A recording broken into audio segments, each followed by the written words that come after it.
who is there because of his revolutionary credentials, who is there because he was a part of the revolution that took place in 1979. But if you go to Iran, if you see the land, you will find, in many ways, Iran is a mirror image of India. Mirror image, so just the opposite. India, I find, is a very, it has a very liberal constitution, not the state anymore, but still a very liberal constitution in order to shape the trajectories of a very conservative society. Iran, on the other hand, seems to be a very conservative state and a very conservative constitution that they now have in order to shape the life of a very liberal society. And it's that liberal face of Iran I thought I will give you a flavor of. And hence I chose my protagonist for the day, Sadeq Hedayat. Sadeq Hedayat was a very talented author of Iran, of Persian prose. And what is distinctive about Sadeq Hedayat is that he was probably the first author to use modern Persian prose in the way that he did. He is credited to have written the first modern Persian novel using the colloquial language that we speak for the first time in order to produce a work of literature. His most famous novel, for instance, when it came out, it established Iran on the map of modern world literature. This was The Blind Owl. Basically, my title for the talk plays on the title of that novel. Although I have to be absolutely clear that when I read The Blind Owl, I did not really understand. I have read it 3 or 4 times. I've read it in both Farsi and English, and I haven't really understood what Hidayat was up to. What I'm going to talk today is not so much about the novel itself, but rather the politics that was there in Hidayat's work, the politics of his prose, as it were. And for the duration of my talk, I think it would be better if instead of seeing me, you get to see the man that I have to, that I'll be boring you with for about an hour or so. So let me just, right, yeah. Okay, so this is the man I'm talking about, Sadeq Hedayat. He lived a very short life. He was born in 1903 and he passed away in 1951. He was a little older than what I am now, and his career spanned about 25 years, and he began writing at the age where many of you are now. He was around 20 when his first publication happened.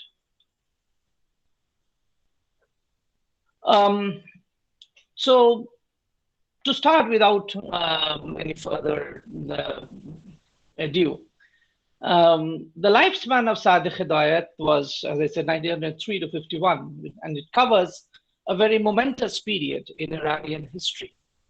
He was born 3 years before the 1906 revolution, which is after the Meiji Restoration, the second earliest constitutional revolution, or revolution working towards a constitution.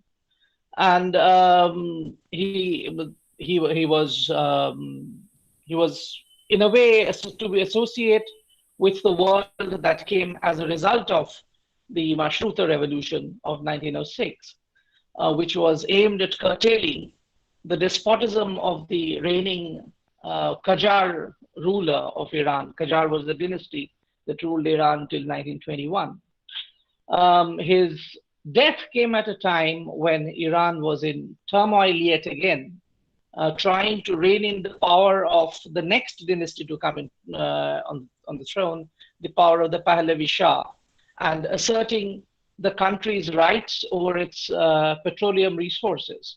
There was a nationalist constitutionalist movement which was unfolding towards the last years of Hedayat's life, which brought Muhammad Mossadegh to power in 1951 and then culminated in a CIA engineered coup that toppled Mossadegh in 1953. So, two very important milestones in Iranian political life, very close to both his birth and death.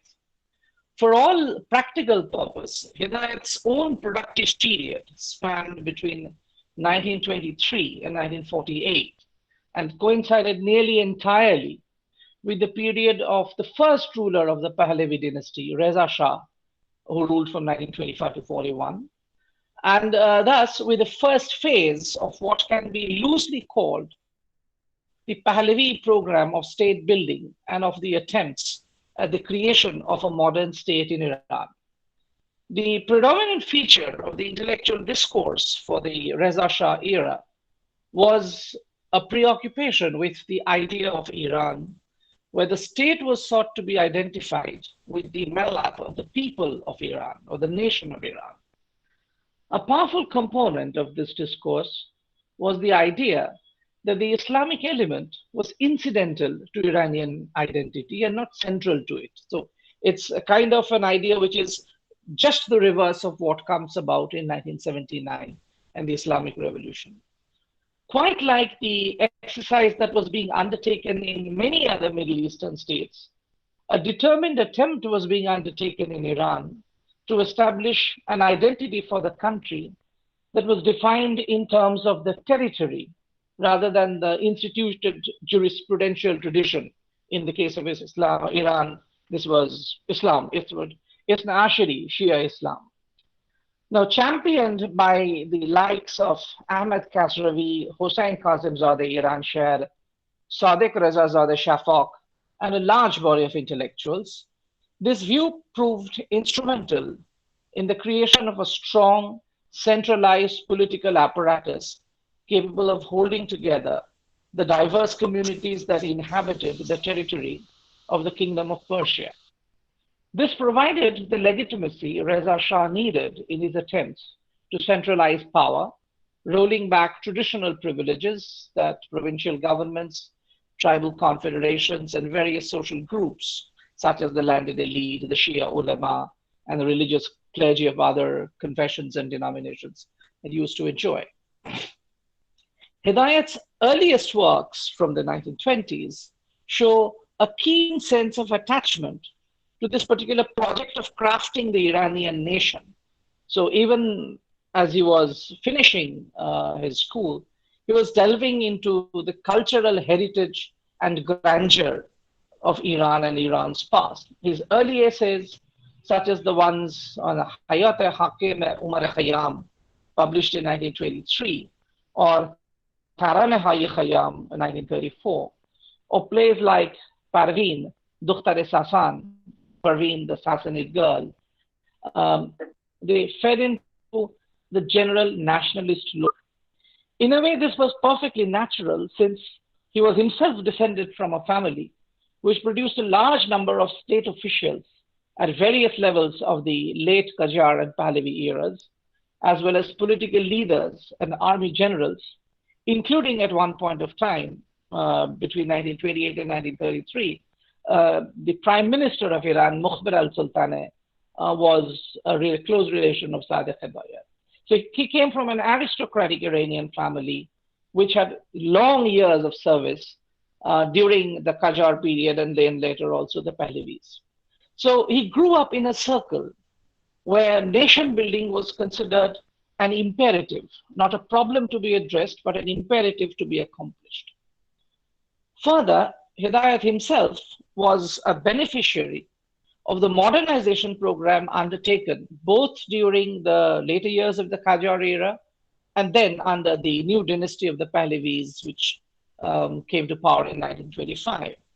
Hidayat had been enrolled as a student during the middle school at the Dar al Fanoon, which used to be the premier destination for Iranians seeking Western education in the early 20th century, with an eventual eye of state service. However, his lack of um, any rigorous interest in mathematics and flair for French made his family shift him to the prestigious St. Louis Academy instead. His command over French was promising enough for him to be sent first to Belgium. During 1926 to 27, he was studying engineering in Belgium, and then to France in 1928 to 30 to study architecture on a state scholarship with an undertaking to work for the Ministry of Roads and Communication on return. So his life, if he wanted, was pretty much set for him, courtesy the familial connections he had with people in the state machinery. Hidayat, however, did not like the subject, so he sought and received permission to French literature instead, with an eventual career in teacher training. Hedayat, of course, did not finish this either, leaving France altogether in the 1930s. Had he not known people in high places, this could have landed him in a spot of bother. I mean, you take away a state scholarship and you have a nice time gallivanting around, and then you suddenly give it all up. But as it happened, however, the only thing Hedayat lost was his state scholarship, which required him finally to look for a job to sustain himself. He then drifted between clerical jobs, first in a bank, then in the Office of Trade, and then in the Foreign Ministry.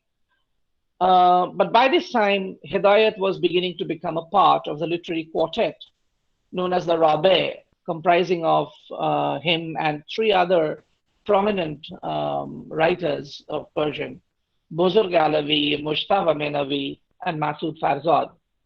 And the Rabe was critical of the literary establishment as it then existed in Iran, and particularly its subservience to the state.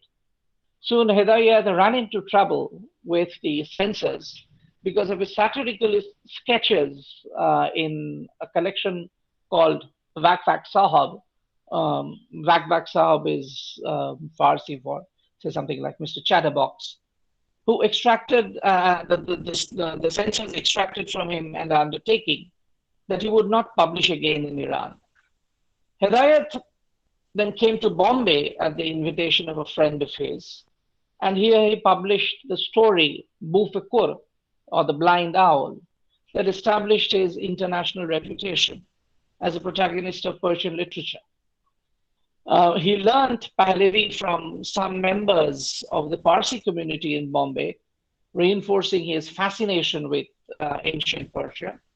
And then upon returning to Iran in 1937, he gained a position as a clerk in a construction company. Then, not enjoying it, he moved to a bank and then finally assumed the office of an editor of a journal on music, the Majalaya Musiki, which he held till 1941 when the journal was shut down.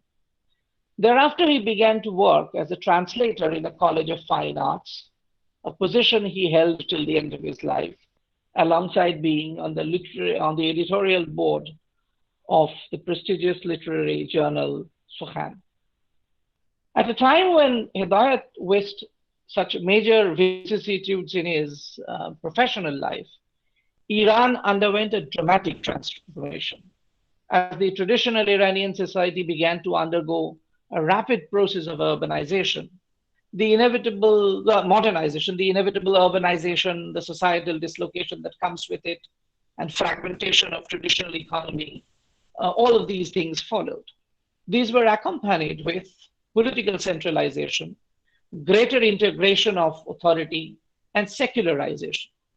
The process of modernization inevitably generated a significant response from traditional sectors of the Iranian society to this dynamic of modernization involving inter alia resistance to secularization. This This trend continued right through the century before it culminated in the revolution of 1979 that I've spoken of earlier. Now, there emerged a growing tendency to conflate modernization with westernization and capitalism, which produced a sense of alienation in many Iranians. The Islamic discourse of resistance emerged actually largely in response to this, much like other alternatives that also gained strength around this time, which is socialism. It is tempting to argue that, except in the first nationalist phase of his works, Hedayat dissociated himself from the larger political context of his time, till once again towards the very end when he wrote Haji Agha in 1945 and Tupe Murvari in 1947. Indeed, having begun as an enthusiastic contributor to a nationalist secularist discourse on Iranian identity in the 1920s, Hedayat began to virtually remove any overt political traces from his works of the 1930s as a result of his brush with the censors, concentrating not so much on the political discourse of alienation as on the social one. So, Se Khatre Khoon, which is a story, and the Bufekur, which is a novel, being the finest instances of this era. However, a closer look at the works of Hedayat clearly indicates a running political thread that ties his earlier works and the latter ones with those in between. It would seem, if you take a look at his entire work as one single corpus, that it would seem that for Hedayat, the social was political.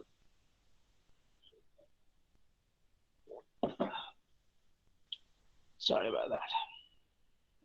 Yeah. Now, in the first phase of Hedayat's works, Sadeq Hedayat was representing a particular type of politics that was quite usual across the various countries of the Middle East in the early 20th century. Given the sustained penetration of the region by the various European powers in the 19th century, many prominent intellectual and political personalities in the various Middle Eastern countries had long tried to diagnose their principal cause of vulnerability before the Western powers. They came to argue that in a world that was changing rapidly, not least because of the spectacular advances in science and technology made in the Western world, the Middle Eastern societies were falling behind because of their inability to adapt to these changing dynamics. Threatened with the loss of political power, the Iranians and the Turks were swifter than the Arabs, who were mostly under Ottoman or British domination by the end of the 19th century, in identifying the cause of backwardness. In Iran, such thinkers like to equate the significance of their discourse with the European Enlightenment and self-consciously refer to themselves as the Munazzar al-Fikr or the Roshan Fikr, meaning enlightened thinkers, and to the period beginning in the last quarters of the 19th century as the Asr-e-Bidari, that is the age of awakening. So as Iran woke up from its torpor, the enlightened souls diagnosed the malady that prevented their people from adapting to the changed times. Their subservience to the old ways, and in this particular case, their subservience to Islam. Developing a political discourse that challenged the prevalent authoritarian discourse of the Qajar rulers, protagonists argued that the collective of the people was the pivot of the kingdom, rather than the Shah, who claimed himself to be the pivot of the universe. Protagonists of this discourse went on to demand that the Shah himself was bound by laws of the kingdom, and to this end they worked towards getting to accept a constitution. This came to be loosely referred to as the Mashrut-e-Khwahis, those who were demanding the constitution, seeking the constitution. And needless to say, there were others who agreed that the arbitrary powers of the Shah need to be checked, but who believed that the checks imposed by the Sharia were adequate for the purpose. These were the advocates of Mashruh. After the political triumph of the Mashrute Khwahis in the Mashrute Revolution of 1906 or 9, there was a sustained attempt to transform Iran from a kingdom of the traditional sort to a modern nation state. Quite apart from the political enterprise of the physical integration of the country and centralization of political authority that this involved, they also developed an intellectual enterprise to define what it meant to be an Iranian. The central objective of this endeavor was to establish an identification of the various peoples divided along lines of ethnicity, religion, and language in the kingdom with the land they inhabited. A sense of being Iranian was to be developed, which would not be dependent on the identity of the ruler. That is to say, the kingdom of Iran or Persia, rather than the Qajar kingdom of Persia. Like many of his contemporaries, senior and junior, Hedayat was an enthusiastic participant in this intellectual endeavor. Adopting an approach that was fairly typical of many Asian countries responding to Western penetration, Hedayat and others saw historical time divided into three phases. The ancient past of classical glory, a period of medieval decadence, and finally a period of modern resurgence, much like what we do in India. The underlying feature of this three-part classification, of course, was to underline the inherent superiority of a civilization, to identify decadence with the intrusion of an extraneous element, and to trigger the revival of that past grandeur by eliminating the impact of that extraneous element or the element itself, whichever. Typically, therefore, Hedayat subscribed to the position that Iran's potential as a country and that of the Iranians as a people had been held hostage to a series of inherited customs and practices under the banner of Islam, which was not even authentically Iranian. Highly influenced by an Aryanized reading of Iranian history, borrowed from Europe, especially Germany, he saw Islam not as an essential feature, but as an Arab imposition that had corrupted the Iranian self, which had initially been molded by the teachings of Zoroaster. He accused the filthy Semites, in his words, of miscegenation, mixed breeding, diluting the racial purity of the Aryan stock, thereby contributing to the decline of the grandeur of pre-Islamic Iran. Speaking almost the same language at the same point of time the Nazis in Germany were speaking. Devising what Tawakoli Targi calls an archeutopia, which is like an active remembrance of an antique past as a landscape for the future, something that we're going to see in India soon. Hedayat was careful to repeatedly emphasize the alien nature of Islam because of its Arabic vintage. It was alien because it was Arabic in its vintage. And presumably in order to justify the cleansing the Iranian self of that extraneous element. In the 1930 publication Parveen Dukhtar Sasan, that is to say Parveen, the Sassanid girl, one of the more sentimentally nationalistic works, and one of the rarer types, the argument comes out in a categorical denunciation of the Arab invader as the alien or the Khariji, the foreigner. And Parveen prefers to commit suicide in the story rather than yield to the entreaties of the Arab commander who was smitten by her Persian beauty. Set in the ancient city of Ray at the time of Arab invasion, thus situating the plot to mark the beginning of the downfall of the grandeur of Persian civilization, despite the valor of loyal Persians like Parveen's fiancé Parvez, whose eye is fighting. Parveen's father, who is very suggestively named Chehra Pardaz, meaning a portraitist, a portrait artist, who draws up a portrait of his beautiful daughter and then buries it near the river Surain. The intended allegorical treatment is almost deliberately obvious.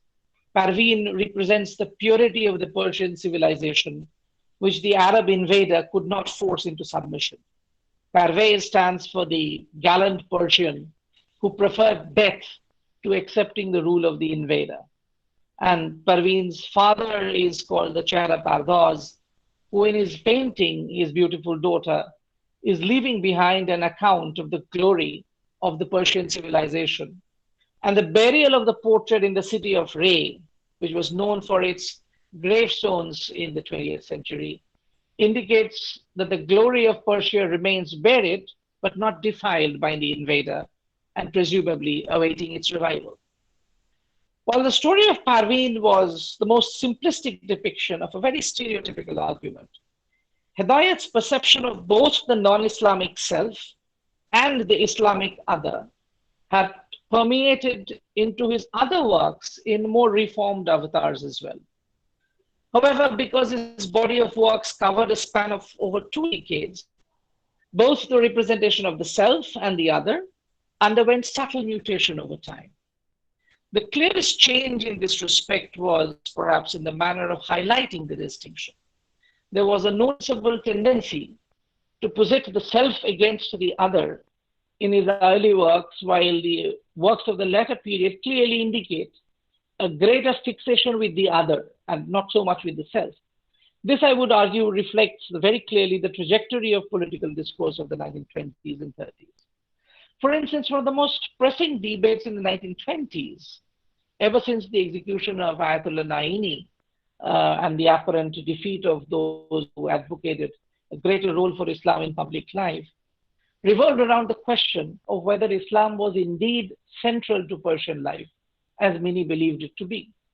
There is no evidence to argue that Hedayat's work on Hayat Hakim Umar Khayyam, meaning the life of the master Umar Khayyam, written in 1923, when he was only 19 years of age, was a deliberate intervention in this debate.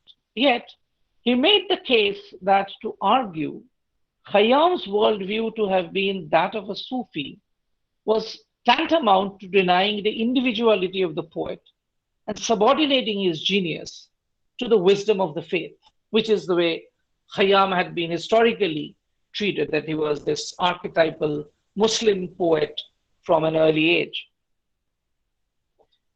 At that stage, Hedayat was actually not even equipped to read Khayyam in the original.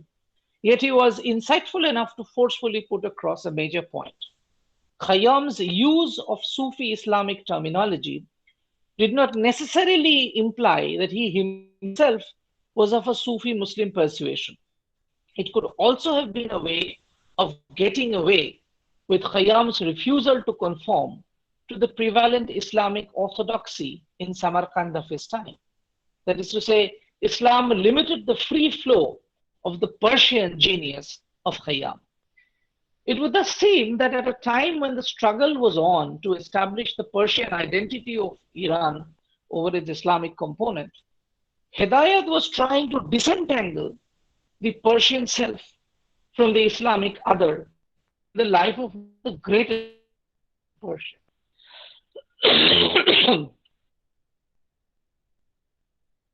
I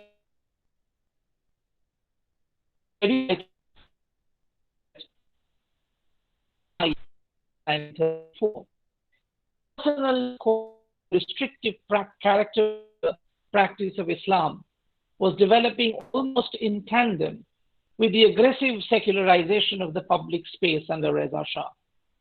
Works of other stalwarts like Kasravi lent scathing attacks on Islam a degree of intellectual acceptability that was virtually unprecedented in Iranian society.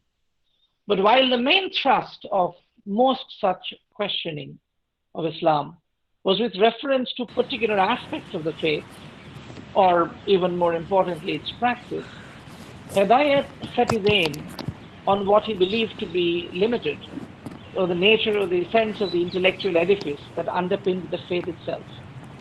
Sieving through some 400 rubaiyats attributed to Khayyam, Hedayat argued that only about 14 could be attributed to the poet with some certainty. And these 14 exhibited, according to him, some recurring preoccupations, such as the secret of creation, the pain of existence, the transiency of being, predestination, the element of chance, and making the best of any moment.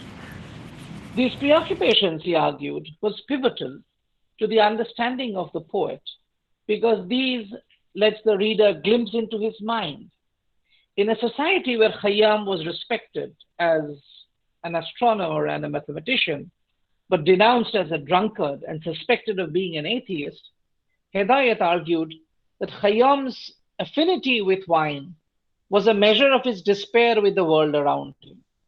The Khayyam that Hedayat deconstructed from the Rubaiyat was tormented by the transitory nature of being, possibly having no ultimate purpose. The world was in a state of perpetual motion, and occurrences here were contingent, not preordained. In such a worldview, the notion of predestination yields to a sense of the overwhelming force of time. In other words, Hedayat implied that Islam, with its emphasis on the will of God as the motive force in the world, failed to inspire the creative genius of Khayyam. Islam failed to inspire the creative genius of Khayyam, compelled him to drown his perception of being ephemeral in drink, allowing him to forget the pain of his being. Hedayat was not concerned with either identifying or defending Khayyam as an atheist. To him, the question probably did not have any. He appeared to be keener to understand the limitations of a faith like Islam as an exploratory paradigm that would satisfy a mind as perceptive as that of the poet. At this stage of disentangling the Persian self from the alien other, however, the attributes or indeed the essence of the self were not as clearly discernible as those of the other. Hence, if Parveen was an Iranian, there was not much clarity about what made her an Iranian. By the time Hedayat was writing his Saya-e-Mughal, that is to say, the Mughal shadow, in a collection of short stories called An-Iran, that is to say, something that is non-Iranian, one can claim some clarity to have developed on the matter. The story revolved around the Mongol invasion of Persia, which people like Shah Rukh, the protagonist of the story, welcomed initially in order to rid Iran of the filthy Semitic race of the Arabs, in his words. However, once Shah Rukh's own village is pillaged and plundered, and his fiancée Gulshad is raped and killed, he realizes that while the Arabs poison other people's thoughts, the Mongols were Doshmane Adamiyat, enemy of humanity. So he eventually avenged Gulshad and voiced the determination that Iran should never be allowed to fall into alien hands. In other words, neither the Arabs nor the Mongols constitute a part of the Iranian people. So who, according to Hedayat, are the Iranians?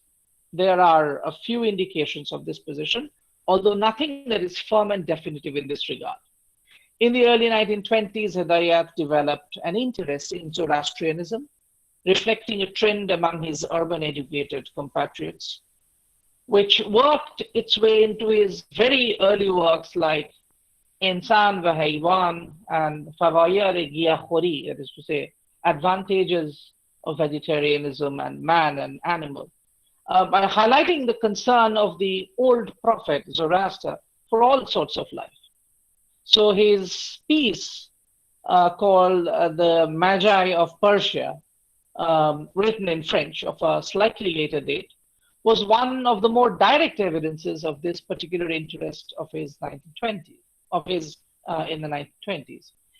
Hedayat's interest, as that of his contemporaries and as in Zoroaster, was indubitably inspired by the idea that here lay the roots of the Iranian self that had been contaminated by the various alien elements over the years. It was largely his attempt at understanding that self that made Hedayat take up lessons in ancient Pahlavi language from Parsi scholars in India while he was in Bombay in the 1930s, the fruits of which were best found in his Peshguha-i Zarathustra, or Questions of Zoroaster. Perhaps the most significant attribute that he identifies as Iranian in the Zoroastrian worldview is the position that man alone is responsible for his own situation and capable of bringing about significant improvement in the world around him, by means of his own efforts, not by the will of any god.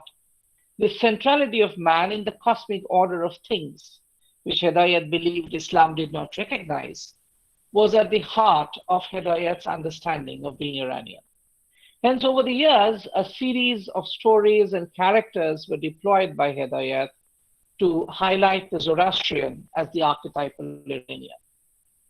Why Hedayat came up with this particular reading of the Iranian self is open to speculation. It is also a moot point whether he identified the centrality of man in the cosmic schema as the essence of Zoroastrianism, because such emphasis corresponded with similar positions taken by the predominant intellectual orthodoxy in the Western world, to the intellectual influence of which he was exposed both as a student of Western educational institutions in Iran and as a student in Belgium and France in the early 1930s. However, it seems reasonably certain that by the time Hedayat was actually learning the old Pahlavi language to study old Zoroastrian texts in the original, his idea of the authenticity of the self had begun to transcend the boundaries of ethnicity in identifying the Iranian. This is borne out by the fact that he began to develop a similarly keen interest in Buddhism, an interest that began in France but was sharpened when he came to India. While part of the interest can be explained away as the role that Buddhists had once played in the Khorasan region, as depicted in the story of Akharin Lab Khan, that is to say, the last smile, the ideational congruence between Hedayat's understandings of Zoroaster, Buddha, and Khayyam, with each emphasizing on the significance of human action as against any notion of divine preordination, that is unmistakable. A study of many of Hedayat's works from the early 1930s reveal that his earlier preoccupation with the Iranian self began to be replaced by a focus on the inadequacies in that self, which Hedayat was beginning to turn into the true other, defined not so much by its origin and ethnicity, rather by its attributes. To this we turn in the next section.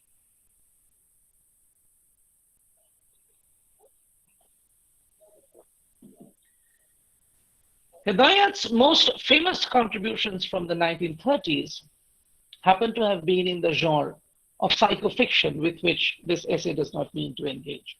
However, it is pertinent to point out that his works exhibit a deep sense of alienation and depression in works like Zinda Begor, Buried Alive, Bufekur, and Arusake Poshte Parde, that is to say, the mannequin behind the curtain.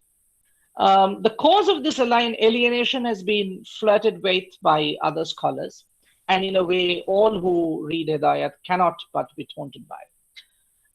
Given the principal content and leitmotifs of most of his works during the 30s and at least up to the mid 40s, it is not unreasonable to argue that a part of his alienation stemmed from the fact that while Hedayat had succeeded in completely situating himself in the modern, the society around him seemed steeped in the trappings of tradition.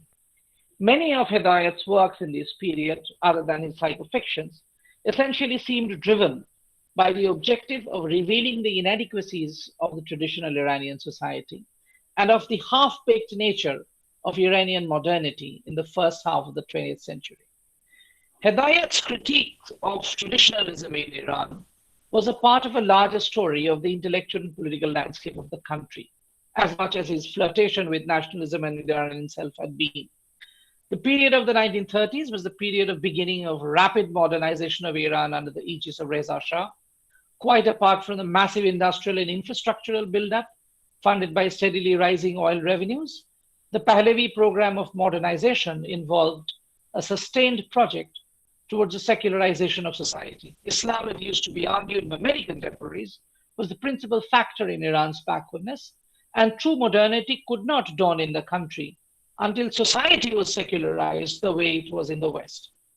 The secularization agenda was shared, indeed pushed from long before the rise of Reza Khan, by intellectuals like Ahmed Kasravi, whose Asrar-e-Hazar Saleh, that is to say, Secrets of 1,000 Years, constituted a landmark in the annals of anti-clericalism in modern Iran.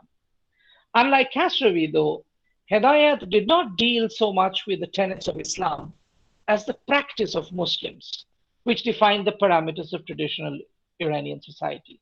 So the thing is that not many people are deeply aware of their religion, but they practice it blindly. Written in the backdrop of rapid urbanization that came in the wake of the modernization of Iranian economy, most of the stories of this era hold up a mirror before a fast changing society.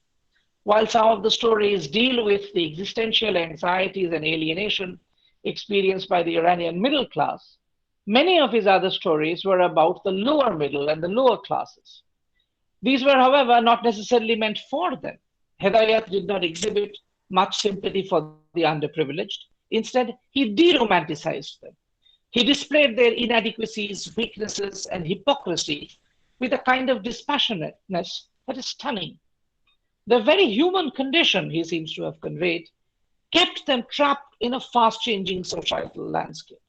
Thus, his characters like Haji Agha or Haji Murad were examples of the negotiation that characterized the tussle between the modern and the traditional, such as when Haji Agha mouths contradictory political positions in different contexts, in different companies, without presumably meaning any one of them.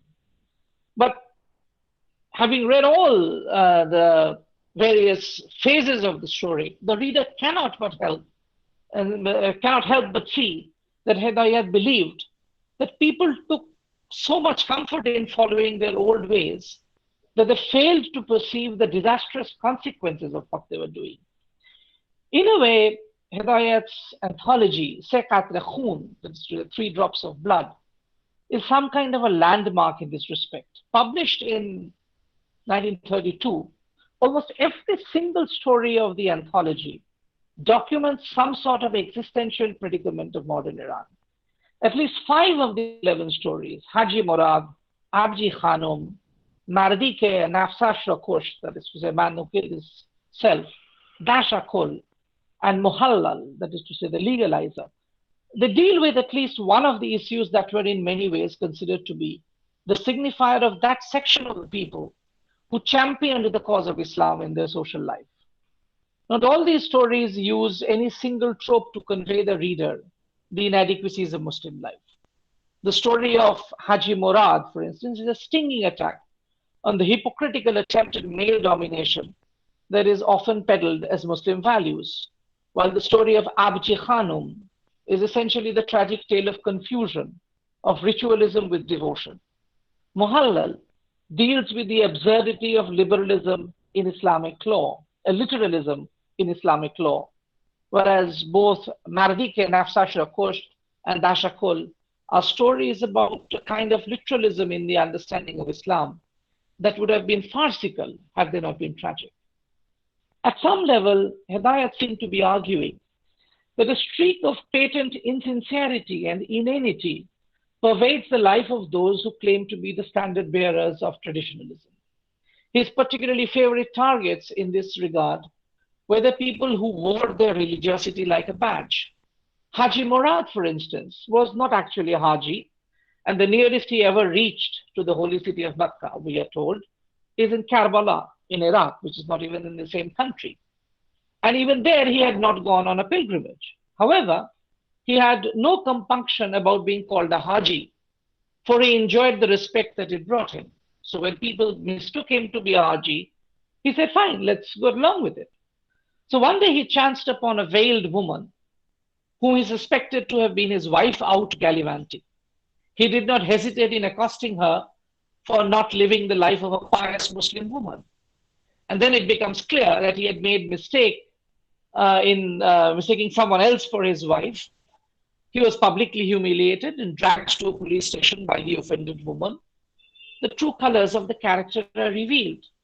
Haji Murad returned home, feeling humiliated, and in 2 days divorced his wife because he held her to be the cause of his humiliation. For the respect he enjoyed as a Haji stood besmirched, and he needed, presumably, to recover his standing in the eyes of the people around him. Similarly, in the story of Mardike Nafsa Shrakosh, the Sufi Murshid Sheikh Abu al-Fazl, who advises his murid Hassan Ali to rise above passion, is found to indulge in all his own passions.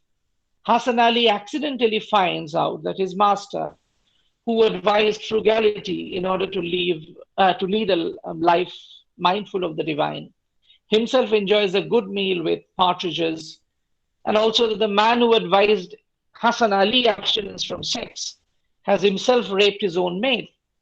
Disenchanted, Hassan Ali swung the other way and drank himself to his death, thus killing himself. So both the fake Haji and the hypocritical Murshid were peddling their wares of religion and religiosity because it fetched them dignity and social status, not necessarily because they believed in religion or were pious. At another level, Hedayat highlighted the fragility and vulnerability of those who fell for such inanities. Thus, Hassan Ali finds no way of killing his passions other than by killing himself, just as Dashakul found no way out of his love for his ward Marijan, whom he dared not propose marriage to, being ugly, elderly, and a bit out of chivalry, of course, because she was his ward, except to virtually getting himself killed by challenging a much stronger adversary. The motive of fragility and helplessness comes out clearest in the stories of Abje Khanum and Muhallal. Abje Khanum, the ugly sister of the beautiful Mahrukh, believed practicing her religion faithfully and meticulously would presumably propitiate God and would fetch her a husband, which would deliver her from her mother's endless taunts. Her sister Marokh was a good student. She got herself a job on account of her education and followed that up with a husband. Abji could not accept the reality that all her prayers could not do for her what Marokh's decision in life helped her manage. And despite the fact that Marokh could not even be dragged to her prayers. So Abji, who had thought that if she gave her devotion to God, she would be provided with a release from the travails of her ugliness, thus was left only with the option of suicide, which she duly committed. But no helplessness was perhaps greater than the wife in the Muhallal, that is the legalizer, who was divorced by her husband in a fit of drunken rage. Islamic law required that for the husband to take her back, she had to be married and divorced by a third person before the former husband could take her back. With the supreme irony that the man who was to legalize the process, who was the Muhallal, refused to divorce the wife once he had married her. Hedayat seemed to be arguing that resorting to religion could complicate more things than it could address. A simple civil marriage, a civil divorce should have done, is what he is trying to say. Now, before his publication of the Bufakur, the Blind Owl, the other major anthology of Hedayat to come out in the 1930s was Saya Roshan, which came at a time of considerable political turmoil. Reza Shah's secularization agenda was pushed hard around this time as women were forced to remove their veil in the public space. It is curious to notice no reflection of such occurrences in Hedayat's works because many of the issues being thrashed out were those he felt strongly about. In fact, this was largely because most of these stories were written earlier. Subsequently, the political crackdown that accompanied Reza Shah's untrammeled ascendancy in Iranian political life seemed to stifle him. The establishment came down particularly hard on him after his publication of the work Vak Vak Sahab, or Mr. Chatterbox, which rattled the establishment so much that they got Hedayat to promise not to publish again in Iran. The rabbi group, of which Hedayat was a member, was eventually disbanded because of its increasingly critical position on matters of politics. At this stage, Hedayat decided to move to India, publishing Mufakur with a proviso that it would never be published in Iran. And upon his return to Iran in 1937, Hedayat confined himself principally to essays and literary criticism, refraining from the type of fiction that has come to define him, presumably heeding the establishment's restriction on his writing. When, however, Reza Shah was forced to abdicate by the British and the USSR in 1941, and was replaced by his son Muhammad Reza Shah, there followed a relaxation of censorship and the new breeze of political freedom that began to blow.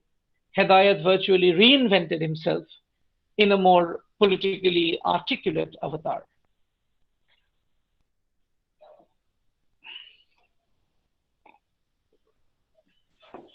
Now, in the course of the 1930s, Reza Shah's attempts at negotiating the royalties of oil exports not having exceeded as much as he wanted it, Iran gradually had begun to drift into the political orbit of ascendant Nazi Germany.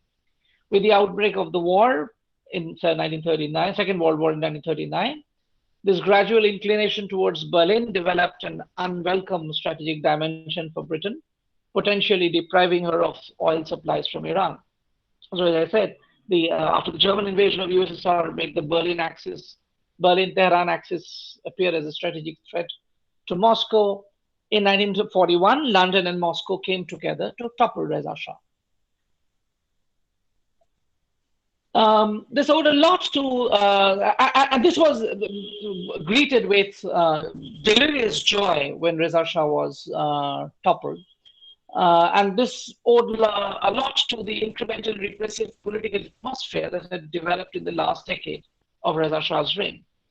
While people like Ahmed Khosravi were honest enough to highlight the good things done by Reza Shah, there was an overall sensation of, indeed, of relief in the public space as the public space was liberated from the controls. This intellectual outpouring that followed in the 1940s and beyond was also distinctive in a different sense. This period witnessed a formidable assertion of a broad range of thinking characterized by intellectual nativism and often a stout defense of traditionalism in general and Islam in particular. The decade of the 1940s was also the time when the determined secularization agenda of Reza Shah was substantially undone by his son Muhammad Reza Shah or Mamrez, largely in order to reduce the mounting social tension that characterized wartime Iran. Islamic political forces, particularly those under Ayatollah Kashani, began to surface with a vigor that they had not seen since the 1920s. As assertions of Islamic practice crept back into public life, many of the protagonists of secularization of public space were disturbed by this development. Accordingly, a major critique emerged of the Pahlavi agenda of westernization, the vehemence of which made the critique often appear as an assault on modernity itself. By the mid-1940s, the othering of the West, championed by people like Sayyid Fakhruddin Shadman, Ahmad Fardid, and Jalal al-Ahmad, began to make Iran's traditionalism actually now look respectable and cast a pallor of opprobrium on the very idea of the modern, the idea that people like Hedayat had been pushing. This kind of intellectual own championing of the Iranian self in the 1930s, because Hedayat did not champion those aspects of Iranian tradition that people like Shadman, Fardid, and Al-Ahmad found of value, and the vice versa. As the essential attributes of what was to be the Iranian self underwent a sea change, the kind of intellectual landscape that had nourished genius began to wither away. Largely on account of this shift in the intellectual landscape, the last phase of Hedayat's works began to resemble an act of sailing against the wind. His works from the 1940s exhibit, therefore, major continuities with what he did earlier, but with at least one feature that was unmistakably different. This was the occasionally assertive political tone and content. For people like Hedayat, it must have appeared as though the gains of the 1930s, in spite of all that Reza Shah had been doing, 30s was a good period, that the gains were being washed away. It was presumably in this larger context that Hedayat felt the urge to comment on what he considered had gone wrong with the promise that was held before Iran in the 1920s, for the realization of which Reza Shah was merely an instrument. Hence, his work of the 1940s not merely reinforced his note of alienation with a society that he believed was moving backwards, they also provide us with his views on the politics that failed to prevent this retrogression. Hedayat's first work to be published after the departure of Reza Shah, Sage Valgarov, that is to say, the stray dog, was in all possibility written earlier and deeply reflective of his regular note of alienation. Alawiya Khanum, perhaps the most well received of his work from his period, continued Hedayat's attempts at de-romanticizing the underclass by highlighting the constant negotiations that characterized the lower and lower middle class people. The character of Alawiya Khanum, with all its ugliness, unscrupulousness, and manipulation behind the guise of religion, the tragedy of Karbala being the principal subject of road shows staged by Alawiya Khanum and her team, was virtually a continuation of the running theme in the Hidayat's works of the 1930s. Around this time, Hedayat developed a number of personal connections that drew him close to the Tudeh party, that is to say, the Communist Party of Iran. He never joined the party formally, but had many friends among the Tudeh intellectuals, including Bozorg Alavi, Abdul Hussein Noshin, Khalil Maliki, and Hassan Tabari, as well as even people like Jalal Ahmad. His sympathies were with the reformist faction of the party, which eventually split from it in 1948, and several times he let them use his own residence for their secret meetings, even though he personally resented politics and hardly participated in discussions. Hedayat's positive vibes about the Tudeh probably had to do with the categorically secular standpoint of the party, completely denying any significance for religion in public life. This was also what gave birth to two major stories of this period. Zindagi, the Elixir of Life, published in 44, and Farda, Tomorrow, published in 47, which deal with his understanding of the predicament of the Iranian working class. However, two of the most substantive pronouncements of Hedayat's politics are to be found in his two satirical works from this period. Haji Agha, published in 1945, and the quasi-historical satirical narrative of the Tupe Murvari, the Pearl Canon, written in 1947, but published posthumously in 1979. Now, even as satires, these works are so completely different from each other in their emphasis that it might seem somewhat curious in clubbing them together. Haji Agha is essentially a social satire, where, as elsewhere in Hedayat's works, the social and the political need not be distinguished because the social is also the political. But unlike in his earlier dash at satire, such as in Backpack Sahab, the political intrudes into the social much more ostensively and much more definitively. By contrast, Tupe Murvari is an out-and-out political satire, where the political does not peep through the social. It is manifest. Together, these indicate quite explicitly the scale and extent of Hedayat's alienation from the society he lived amidst, and also whom and what he holds responsible for that alienation. Haji Agha, which happens to be the longest work of fiction by Hedayat after Bopekor, is set in the temporally specific backdrop of the political bedlam that came in the wake of Reza Shah's departure. But interesting asides also shed important light on what Hedayat made of the period under Reza Shah. In his short story, Mehan Parasti, that is to say, The Patriot, written in 1936 but published only in 1942, Hedayat had previously dealt with how patriotism was made a plaything without any intrinsic value by the Pahlavi establishment.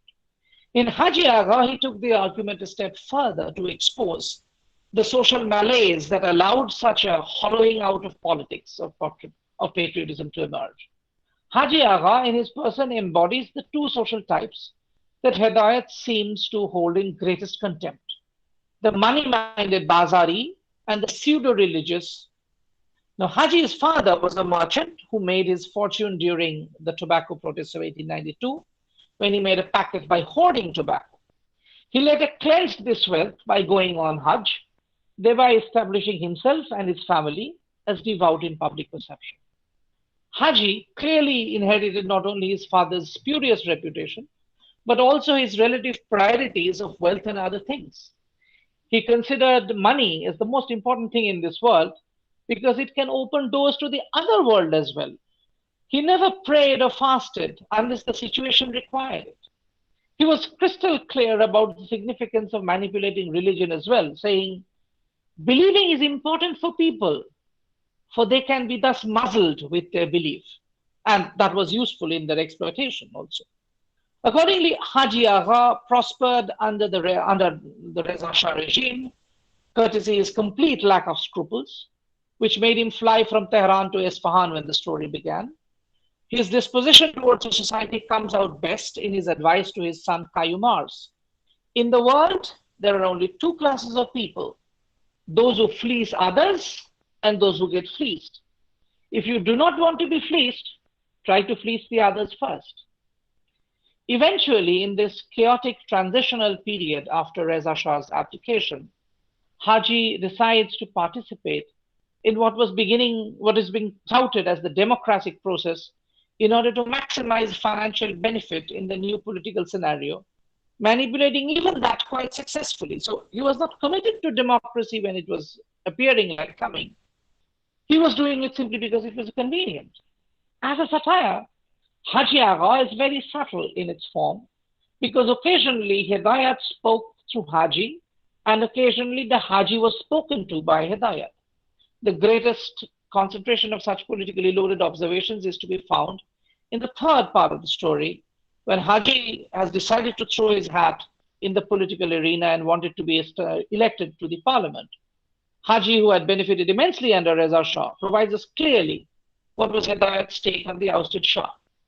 They brought in a coarse present and entrusted him with everything they had, and a bunch of idiots happily danced around him, thumping their chests and coaxing him up until he landed us where we are today. A particularly scathing indictment was reserved also for the social class that propped Reza Shah up in power, the educated middle class, who were trained in modern educational institutions and who, along with Reza Shah, tried to mold Iran along Western lines. This indictment comes from Davam al-Wazare, who holds Haji as a benefactor, because the latter had done him a favor a long time back. And almost anticipating Jalal al-Ahmad's Kharabzadegi, Davam al-Wazare says he denounced the young people of Iran who go to Europe and upon returning can only excoriate against their country. According to Davam's cousin, Shimin Dawat, they bring back only revolutionary ideas, false patriotism, and reproachable habits. They go to Europe with their eyes and ears shut, learning little of any value that could improve the lot in their own country. Minutes after Davam left, when Haji is visited by the Mazlekhani, the editor of the Dobe Akhbar, and Khayyam Sahad, Haji has no compunction in repeating exactly what Davam had said as his own view on the matter, although he never had any views about this previously. This results in Mazlekhani's companion, a journalist who had been jailed under Reza Shah, to break into his usual scathing commentary on what he thought of the state of the country and end up advocating revolution. So Hedayat was playing with the various options through this story. The politically loaded segment of Haji Agha makes it tempting to argue that this indicated the impact of his friends from the Tudeh party on his thinking. And indeed, the views of Davam al-Wazare, Shimin Dawat, and Khaizara Nezhad could all be gleaned from the Tudeh mouthpiece, Payam-e-Nau, the new mouthpiece, as they call it. But the story that Hedayat seems to be telling is too subtle to be given a simple reading.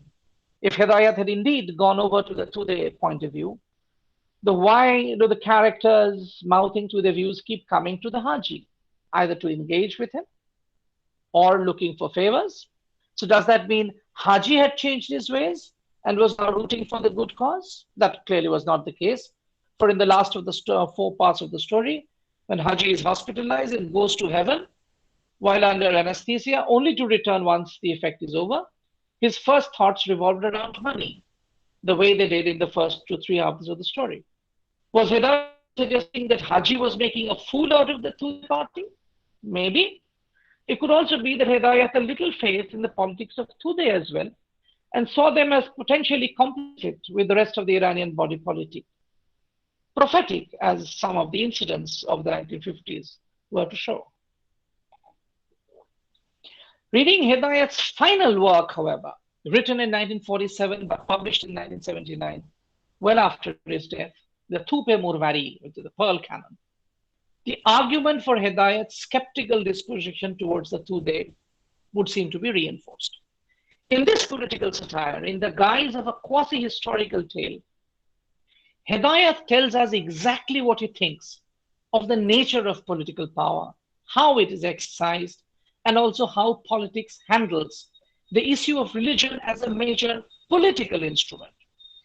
It would seem that by the time he considered retrogression from the objective of a secular and modern society in Iran as too definite to be reversed merely for the sake of political expediency. He thus wanted to put on record his reading of the instrumentalist perspective of religion, and the result was Tupe Murvari. Hedayat clarified his own motive, writing this piece in a letter to his friend in May 1947, that we suffer and endure. It has been our lot, or not doesn't matter anymore. I intend to make something shameless and ridiculous, so that it will be spittle to all. I might not be able to publish it, it doesn't matter. But this is my last straw, so that after I am gone, they wouldn't say so and so was really an ass, a khar. In the middle of the old Maidani Imam Khomeini, what is today known as Maidani Imam Khomeini, which used to be earlier known as the Maidani Artash, there used to be a cannon brought there from its previous location that many Tehranis believed could cure the infertile and lift the curse of a childless marriage. Those looking for mates, couples looking for children, and even parents of naughty children all gathered around the miraculous canon on what is known as the Chahar Shambasuri, or the last Wednesday of the year, to make a wish that would come true. It is believed that, being opposed to superstition, Hedayat intended to demystify the canon and created an allegorical satire around it. In the Thupe Murvari, Hedayat used historical protagonists such as Christopher Columbus, Amerigo de Vespucci, Vasco da Gama, Alfonso de Albuquerque, etc., but bypassed historical narrative, for he was not writing a documentary history, in order to create a parable of conquest. The central theme of the story was perhaps the acquisitive nature of power, which is laid bare in the speech by Albuquerque, the daughter of Alfonso de Albuquerque, who in the story converts to Islam, becomes known as Khoshkadam Baji, and dominates the Persian Gulf.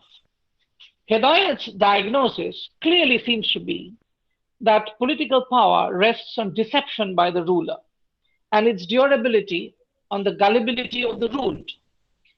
Please understand, these are the words of Khushkadam Baji, so I should not be treated as an anti-national, seditious character as people are inclined to in India these days. Our many years of experience, says Khushkadam Baji, have taught us that the people of the world are naive, foolish, and submissive, that their wisdom ends with their eyes and the world is in a shambles. If we are using people's folly, it is not our fault. They have intelligence and they can, if they so wish, punish us. But since they are guilty of worshipping powers that be, they must shut up. We shall persuade them to recognize the merits of tolerance, poverty, destitution, Sufism, worship of the dead, weeping, smoking opium, and humility. We shall teach them to forsake the world so that we can reap its golden corn. The nameless masses, slaves to their belly and what lies below, that is to say, below the belly, are sure to obey blindly and walk to the slaughterhouse. The Pearl Canon was essentially an allegory for the instrument of deception in aid of power, which begins its journey when Columb, that is to say Columbus, obtains it by deceiving the redskins of the New World, and then loses it to Amerigo de Vespucci, who passes it on to the Portuguese, who take it to Asia, introducing canon law, literally that is to say Christianity, but in this case, presumably religion, into India. After the Portuguese under Khoshkadam Baji use it to dominate the Arabian Sea and the Persian Gulf, Nadir Shah takes the cannon to Iran and uses it to unite the country. But Iran thereafter became enthralled by the Pearl Canon, according to the story. That is to say, religion and traditionalism, which is what Pearl Canon is, the principal instrument of deception in modern Iran, according to Hedayat, and Iran sunk into a torpor. In the preface, he indicated the double allegory by comparing the discovery of America and Aztec gold to the discovery of oil in Iran, colonization of the Americas to the westernization of Iran, the Pearl Canon to both religion, superstition, as well as Western education, which too was functioning as an instrument of deception. Clearly, the story is left for the reader to make sense of as much as he chooses. Curiously, Hedayat's implication seems to be that if you play with the Pearl Canon, you cannot win. Power is essentially ephemeral. Thus, nobody, from Columbus to Nadir, is able to hold on to it. Hedayat seemed to be insinuating that neither would the Pahlavis. Reza Shah was trying to ban the Pearl canons as superstitious religious belief, that is to traditionalism, in order to wrest power, and he lost. His son brought the canon back and allowed the clergy a considerable degree of freedom with the same, and would still lose.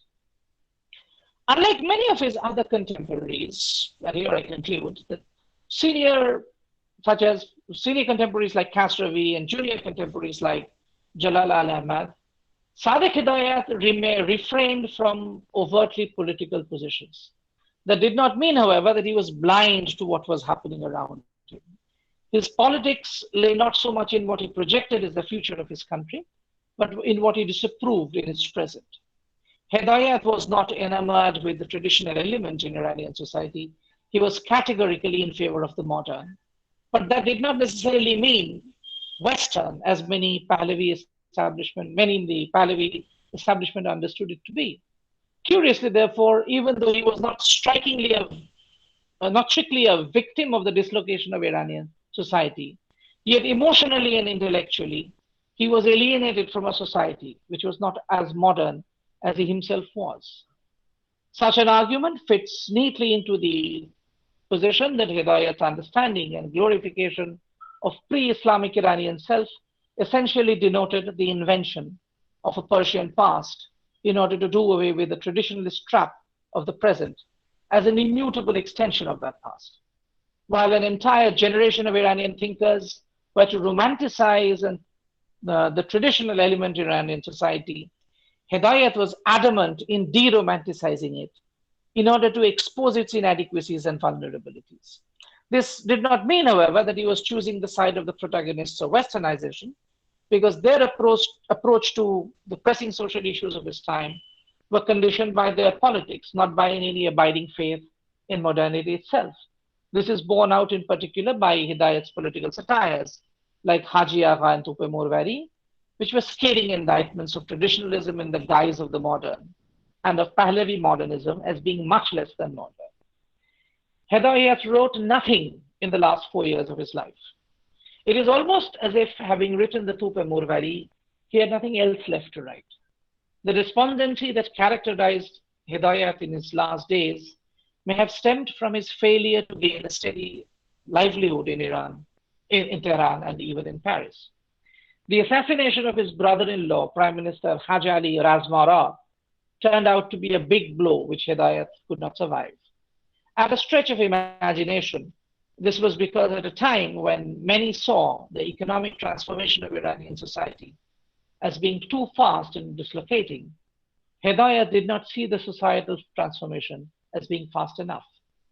This made his general disposition as neither that of disappointment nor reconciliation with the inevitable. Presumably, by 1951, he was gradually, if inexorably, drifting towards resignation as he saw the forces of progress, as he understood these, failing to prevail in Iran. The owl was blind, in other words, not because it was actually blind, but because in what the people saw as the brightness of light, Hedayat could see the darkness of Nur. He committed suicide in Paris at the age of 48 and died in the year 1951. Thank you.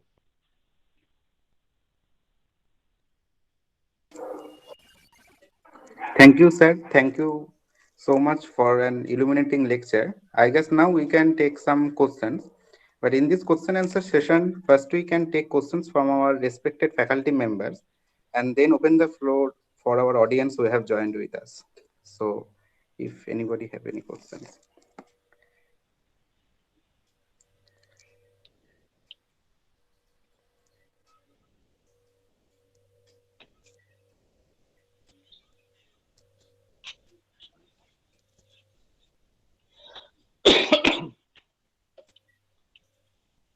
I'm very sorry that I spoke so long. I thought I'd be speaking for just around an hour, but it just I don't know how the questions are supposed to work, um, because are we supposed to write them? How do we put our hands up?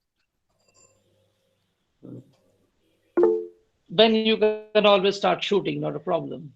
Yeah, well, okay. So then one of the things I was thinking is that this whole Aryanism theme, which appears probably around the same time in Iran and in India and in several parts of the world, seems to have been picked up by somebody who studied in Paris as easily as, say, somebody who went to Germany. Um, but so there's a model of a kind of blood and soil nationalism as opposed to a civic belonging nationalism, which seems to be able to come from anywhere you put it. But then maybe that's attributing um, too much influence to somebody who studied in the West. You could easily have picked up very similar ideas from a public domain in India. And also, it fits quite clearly that the connections that later on become important, for instance, of scholars and publicists of Iranian origin coming to India as propagandists for the Nazis in the 1940s or the late 1930s, feed off the same theme. Uh, do you have any idea of these explicit politicizations, and is Hedayat involved in any of this? To the best of my knowledge, no. Hedayat never really actively participates in any kind of politics. He was very easily what he was basically, according to many, a misanthrope. I don't know whether he was misanthrope or not, but he found it very difficult to be swept by any idea of any sort for a very long period of time. And the thing is that the Aryanism that you see in Iran begins in the 1910s. And by the time Hidayat has started to write, the arguments, the main broad contours of the argument are well laid. So this develops independently. It is a completely Iranian vintage. It's of an Iranian vintage. The Nazi connection that comes much later, but with that, the intellectual elite of Iran never really associated, as far as I know. But there could always be people who were drawing their stuff from here and there. That's always a possibility. Thank you. Thank you, sir. I think Mridu ma'am has some questions because he has raised my hand. So, Mridu ma'am. Yeah, thanks, Saritra. Thanks, Kingshuk.